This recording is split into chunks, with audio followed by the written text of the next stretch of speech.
Defending champion Kolkata night riders కథ ముగిసినట్టే కనిపిస్తోంది.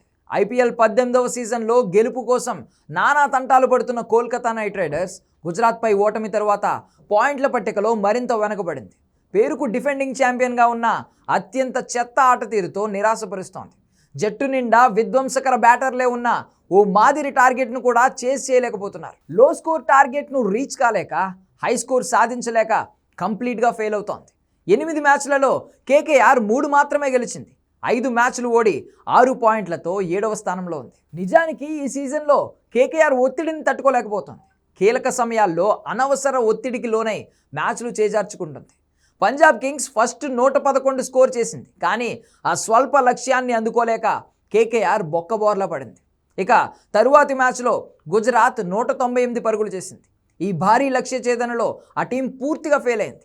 లక్నోతో మ్యాచ్లో కేవలం 4 పరుగుల తేడాతో ఓడింది. ఒక్క బౌండరీ అదనంగా కొట్టలేకపోయింది. ముఖ్యంగా కేకేఆర్ బ్యాటింగ్ ఆర్డర్ పూర్తిగా విఫలమవుతోంది. డికాక్, నెరైన్, వెంకటేష్ అయ్యర్, రింకు సింగ్ ఇలా ఏ ఒక్కరూ ఫామ్లో లేరు. కెప్టెన్ రెహానా మాత్రమే పర్వాలేదు అనిపిస్తున్నాడు, కానీ అతని బ్యాటింగ్ టీంను గెలిపించలేకపోతోంది. 23.75 కోట్ల ఆటగాడు వెంకటేష్ అయ్యర్ 8 మ్యాచ్ల్లో చేసింది 135 పరుగులు మాత్రమే. బ్యాటింగ్ ఆర్డర్లో నమ్మదగ్గ ఆటగాడు లేకపోవడం, దూకుడు లోపించడం మరో సమస్యగా మారింది. నెరైన్, రింకు సింగ్, రసెల్ లాంటి పవర్ హిట్టర్లు ఈ సీజన్లో సైలెంట్ అయిపోయారు.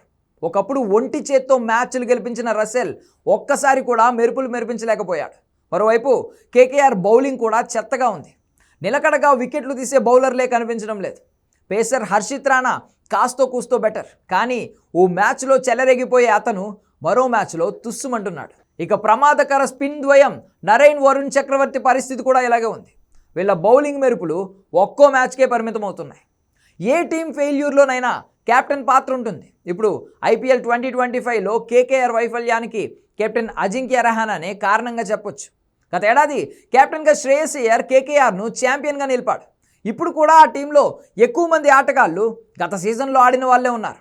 కోచ్గా చంద్రకాంత్ కొనసాగుతున్నాడు, కానీ కెప్టెన్గా రెహానే ఎఫెక్ట్ చూపించలేకపోతున్నాడు.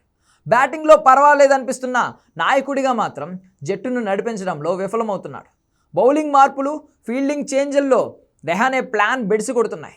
ఇక మిగిలిన అన్ని మ్యాచ్లలో గెలిచినా కూడా ఖచ్చితంగా ప్లే ఆఫ్ చేరుతుందని చెప్పలేం.